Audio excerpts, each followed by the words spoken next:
Hi everybody, Ellen here.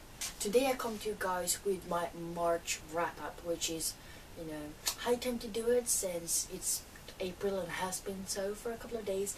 But yeah, I read a total of 12 books this month, which I'm really happy about because I am working full-time these days, so I really pushed through during Easter weekend, said at least, and also when I've been sick. But 12 books, and some of them are really short and some of them are really, really thick, so it's a good mixture of everything. And I also read some really, really good books this month, so let's get started. So for starters, I actually reread a couple of books this month, two of them actually, because I wanted to finish a series, which the third and last book came out this month.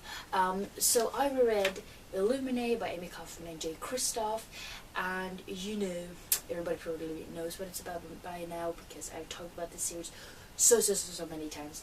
But in this one we meet Katie and Ezra, and they live on this planet called Coranza, and they actually have this mine which is illegal. They're not allowed to have it, and so they're being attacked by this company called Bitech, and they all have to escape onto this spaceship.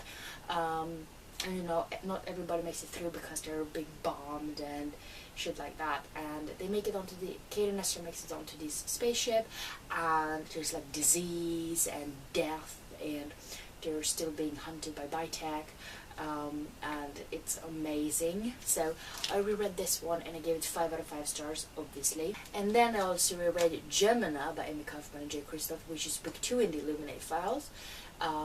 Love this one so much, still think it's my favorite, and I gave it 5 out of 5 stars. And as you can see, these books are very big because they're both over 600 pages.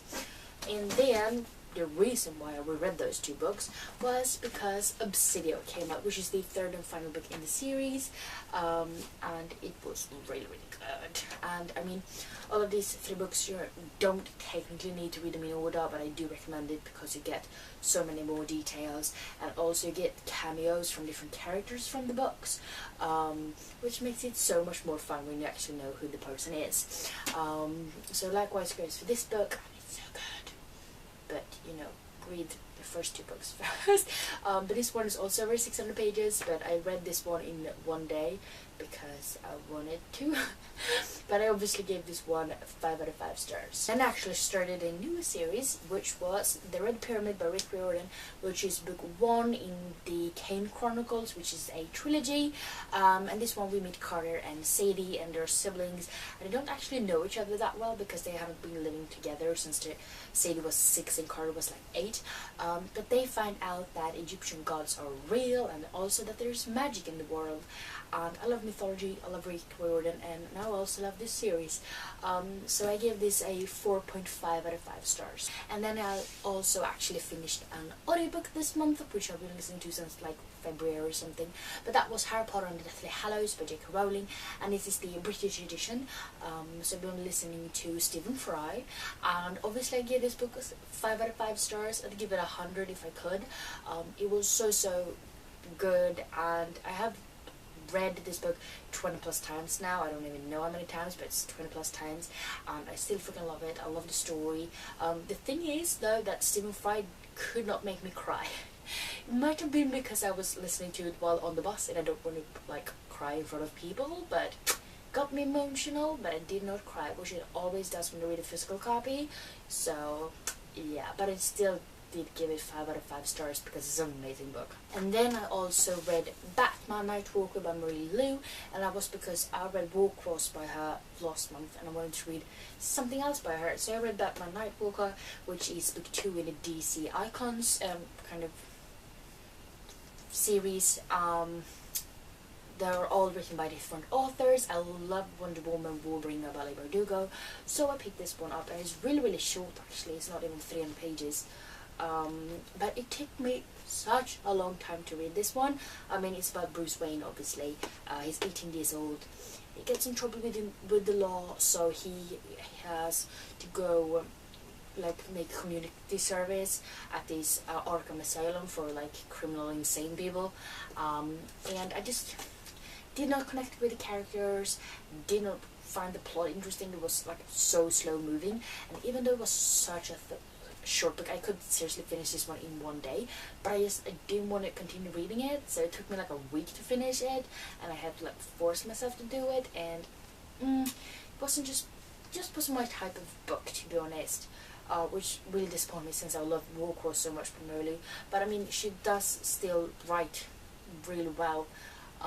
It just didn't connect to the story well enough, so I did give this one 2 out of 5 stars. And then we have First and Then by Emma Mills, which is a really quick read. It's contemporary, and this one we meet Devon, and she lives with her mom and dad. She has a secret crush on her best friend Cass, and since a while back she actually lives together with her cousin as well, who is Foster. He is kind of geeky, dorky, and pretty much follows Devon around a lot, and she's not really buying that. But there's also this guy that comes into the picture called Ezra, and he happens to be this jock, but really good at football, you know. So he tries to learn Foster the ropes of this and that, on and off the field, and it was really cute, really great character development. I love the characters, and I love the family dynamics as always, and I love how Devon and Foster, their relationship changed a lot. So it was a really good book, but I mean, it's Emma Mills, so I wasn't really surprised by that. So I gave this 4.5 out of 5 stars. And then I also read The Wicked and the Divine by Gillian McKelvey, Wilson and Kells, which is a graphic novel, obviously. And this is about gods, and they come down every 90 years on Earth, and then they live sort of incarnated again for 2 years, and then they pretty much die. So I love the art style because it's really pretty, but I was so freaking confused while reading this one. I was like, who are they talking about? Who is this person? How does this all go together? And they'll probably explain it, like, I mean, a little bit more in the next few volumes or something. But right from the start I was so confused, and I didn't feel like they explained it well enough for me to actually like catch on. So I didn't really care about what happened to the characters. I didn't really care about the characters, and I just didn't like it, unfortunately. So yeah, I think I gave this one 1.5 out of 5 stars, I think. Then I actually finished another series. I've been really good, finished 2 series this month. New Year's resolutions, working well. But I finished A Conjuring of Light by V.E. Schwab, which is the 3rd and final part of a Dracula Magic trilogy.